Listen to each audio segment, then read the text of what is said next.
warahmatullahi wabarakatuh. Innal hamdalillah nahmaduhu wa nasta'inuhu wa nastaghfiruh wa na'udzu billahi min shururi anfusina wa min sayyiati a'malina. Subhanaka la ilma lana illa ma 'allamtana innaka antal alimul hakim. Asyhadu an la ilaha illallah wa asyhadu anna Muhammadar Rasulullah. Allahumma shalli ala Muhammad wa ala ali Muhammad.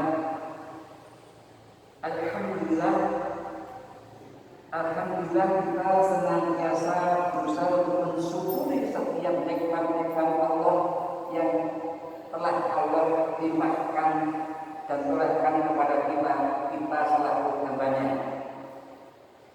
sehingga kita masih dapat dipertemukan di salah satu majelis yang Allah cintai, yang Allah ridhoi.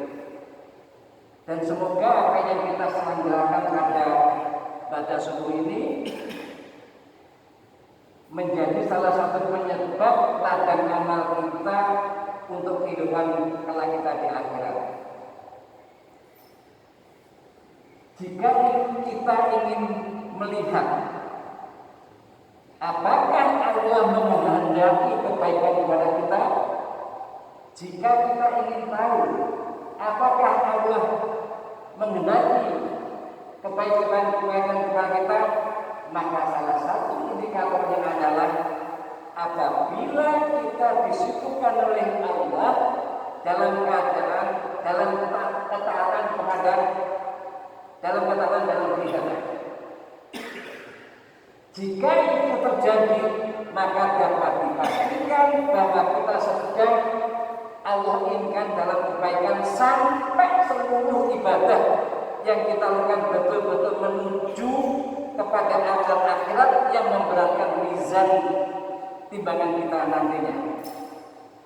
Di dalam kitab Ayyuhal Walad, Imam Al-Ghazali berkata, tanda berpalingnya Allah dari hambanya, a'lamatu iradillah ta'ala al-aqlil adli, adalah jika hamba itu disibukkan terhadap hal-hal yang tidak bermanfaat, iftighalu bima la yaghni. Pemahaman berbaliknya, mafhumul mukhalafahnya,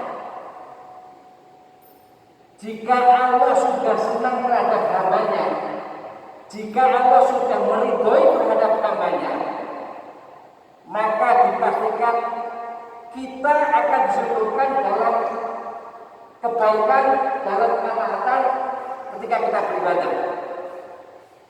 Sebagai contoh, kalau kita dari bangun subuh hingga nanti tidur lagi, tidak ada pekerjaan kita yang sifatnya useless, yang tidak berguna menurut Allah. Misalnya apa? Nonton sinetron yang terlalu banyak, main HP, main gadget yang BA yang lama sekali, yang tidak ada berkaitan dengan hal-hal yang sifatnya ketaatan kepada ibadah kita. Itu sebagai contohnya. Salawat dan salam yang kita haturkan kepada uswatun hasanah kita, Nabi akhir zaman, Nabi Muhammad sallallahu alaihi wasallam, dan kepada kerabatnya, sahabatnya, para salafus saleh, tabi'in, tabi'in dan kaum mukminin yang istiqomah hingga akhir zaman. Teman iman dan saudara yang mereview untuk pada Sabtu pekan yang lalu, bahwa yang paling berat, yang paling sulit di dalam melakukan Ramadan 17 hari yang lalu yang kita telah lalui, ternyata bukan pada saat kita puasanya, bukan pada saat kita qiyamul lailnya, juga bukan pada etikanya atau bahkan infak dan sedekah, yang bukan Ternyata yang paling berat, paling sulit adalah ketika amal Ramadan kita dicatat oleh malaikat rakib, kemudian diangkat ke langit dan dilaporkan kepada Allah dan Allah menerima. Itu yang paling berat.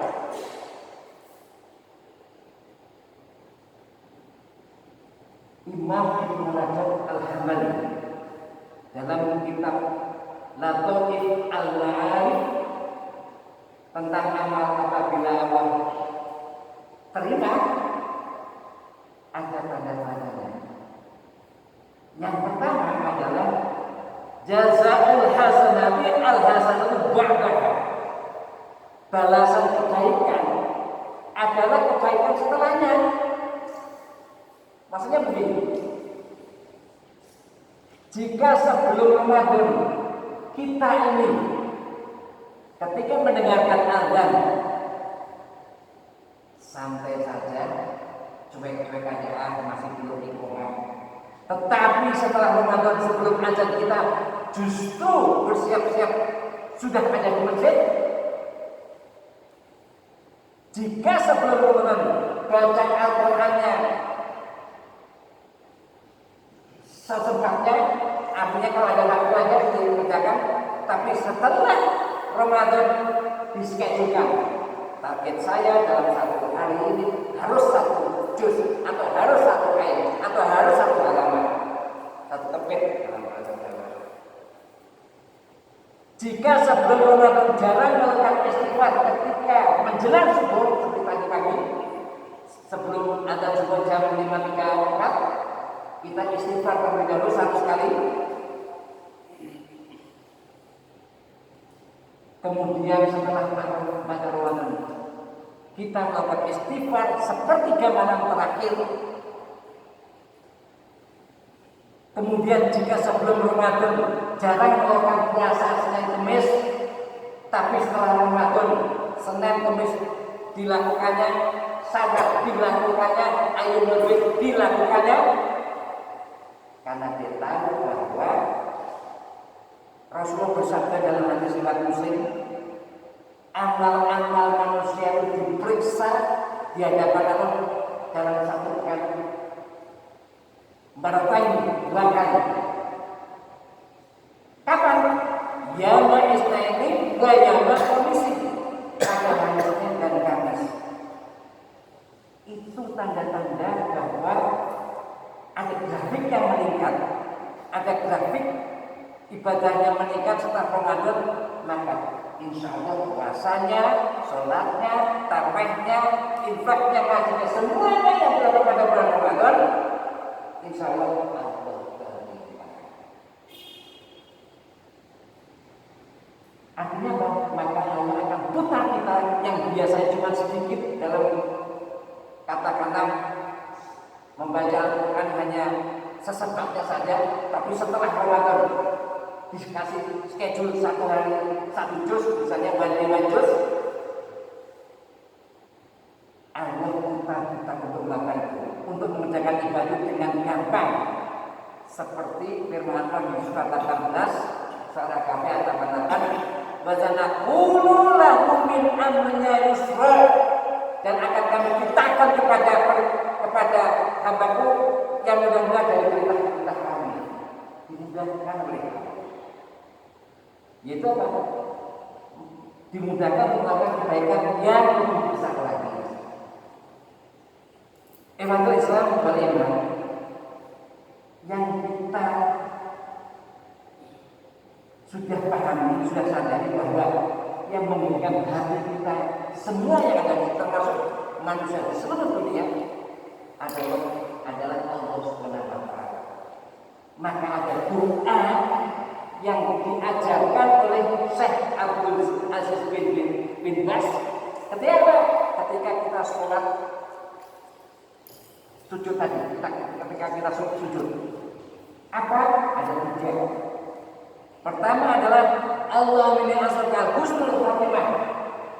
Ya Allah, matikan aku dalam kondisi husnul khatimah. Kemudian Allah marsudi tobatan nasuha.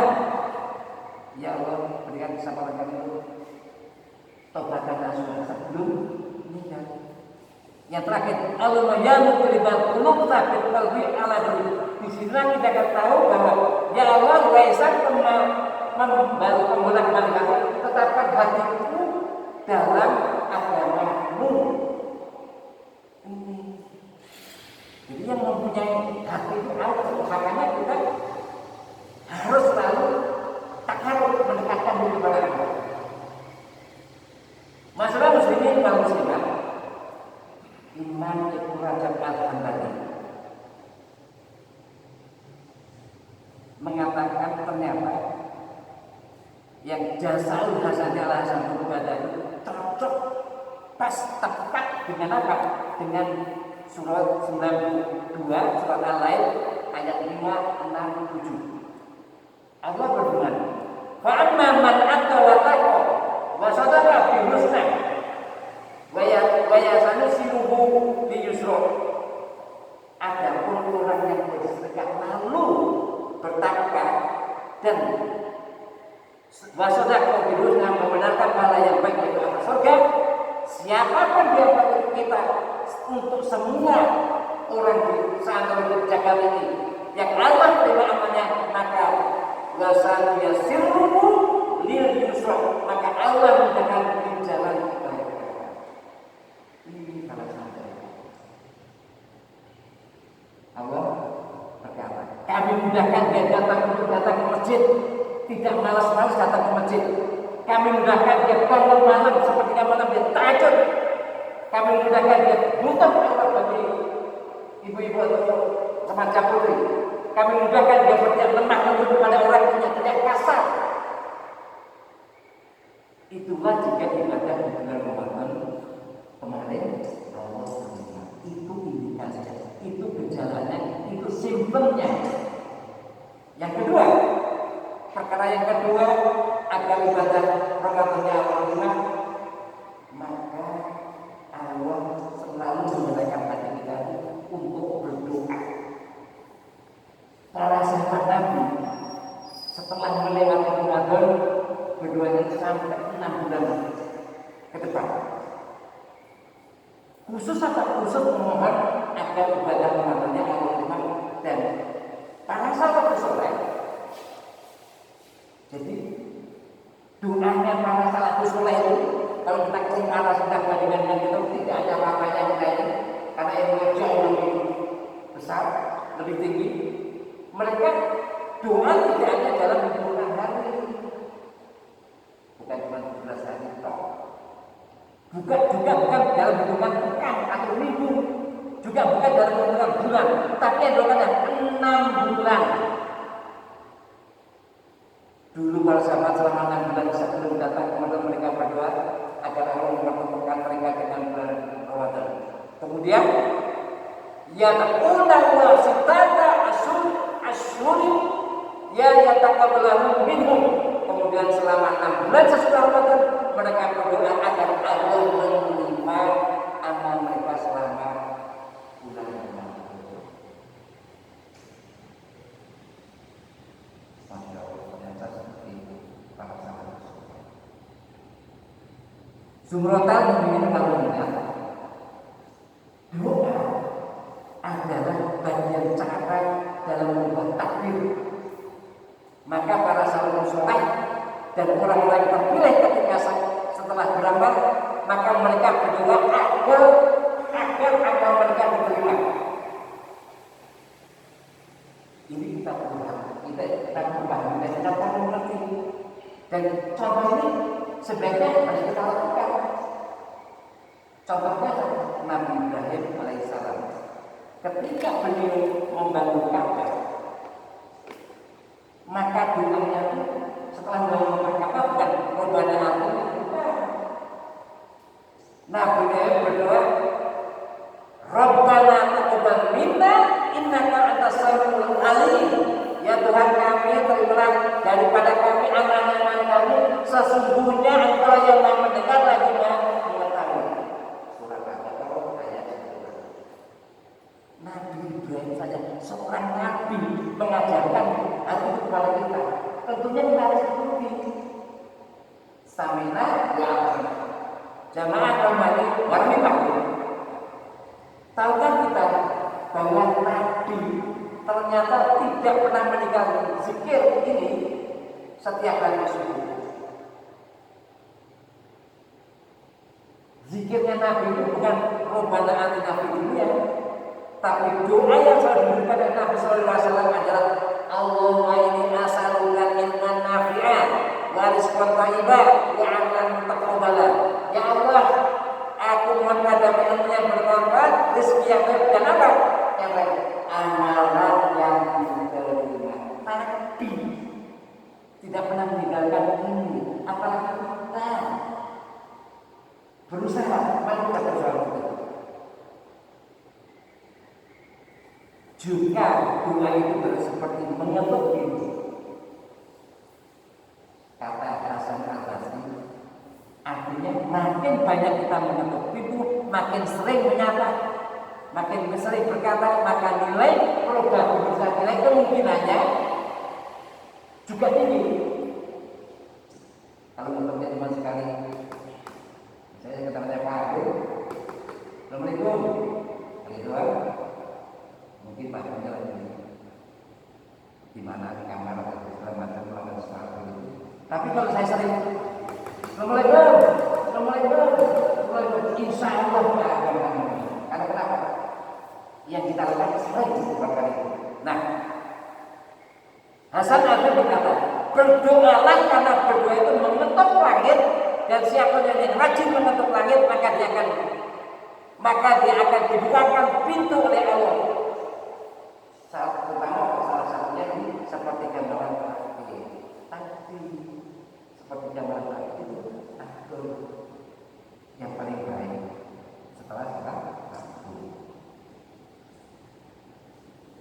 Dasarnya mana? Rasulullah bersabda di hadis riwayat Bukhari nomor 6321. Rabbika tabaraka wa ta'ala setiap malam telah datang ke langit dunia hingga tersisa sepertiga malam terakhir. Siapa yang berdoa padaku, pasti aku peduli. Siapa yang minta ampun padaku, pasti akan aku ampuni. Siapa yang berdoa padaku, aku mendengarkan doanya. 3 menurut Rasulullah SAW, 3 kali di sepertiga malam itu. Jamaah habis umur, kenapa kita berdoa agar amalan kita diterima? Bisa jadi bahwa pagi itu amalan kita itu mungkin ada yang kurang sempurna. Bisa jadi etikaf kita itu ada yang kurang sempurna. Bisa jadi infak sedekah kita, zakat mal kita, zakat fitrah kita kurang sempurna. Maka ketika berdoa Rabbana la taqabbal minna, maka amal kita yang aslinya tidak berkualitas akhirnya Allah ubah di saat kita ikhtiar berdoa. Karena itu mengubah amalan yang tidak berkualitas menjadi amalan yang berkualitas. Kalau kita rajin berdoa, dan kita harus ingat para salafus soleh saja dapat melakukan seperti itu selama 6 bulan. Jadi kalau 6 bulan itu dari bulan Syawal ini, kemudian Dzulqa'dah, Dzulhijjah, Muharram, Safar, Rabiul Awal, 6 bulan. Rabbana taqabbal minna. Ya Allah, terima kasih di bulan Ramadan. Bapak jamaah Allah memberi fikum, semoga Allah memberi kita semuanya. Lalu saat ini baru tanggal 17 Syawal, artinya masih banyak. Tentu kita masih hangat akan bulan Ramadan. Maka kita yang harus lakukan pada itu adalah berdoa seperti itu, karena itulah ikhtiar. Mari kita rajin berdoa. Kenapa para salafus saleh berdoa selama 6 bulan ke depan, apalagi kita? Karena mereka para salafus saleh itu mengemis, mengohon kepada dengan amat sangat. Dan Allah Ta'ala senang jika hambanya merengek-rengek sambil nangis, terutama di sepertiga malam terakhir, agar amalnya Allah terima. Untuk itu mari kita mengevaluasi diri kita masing-masing. Apakah kita acceptable by Allah, tidak, atau diterima diterima oleh Allah atau tidak, tetap semangat. Mari kita tekan iman dan takwa kita sampai malaikat maut mengambil kita dan kita bisa mengaplikasikan salah satu sabda Rasulullah. Man kana akhiru kalami la ilaha illallah dakhala jannah. Barang siapa yang akhir perkataannya adalah la ilaha illallah, maka dia akan masuk surga. Hadis riwayat Abu. Semoga bermanfaat teman-teman yang baik ini. Wallahu a'lam bishawab. Ada kepala takuna minal mungkarin, kebenaran itu dari Rabbmu, maka janganlah sekali-kali termasuk orang yang berkurang. Mari kita duduk dengan doa kafaratul majlis. Semoga kami kami asyhadu an la ilaha illa anta astaghfiruka wa atubu ilaik. Assalamualaikum warahmatullahi wabarakatuh.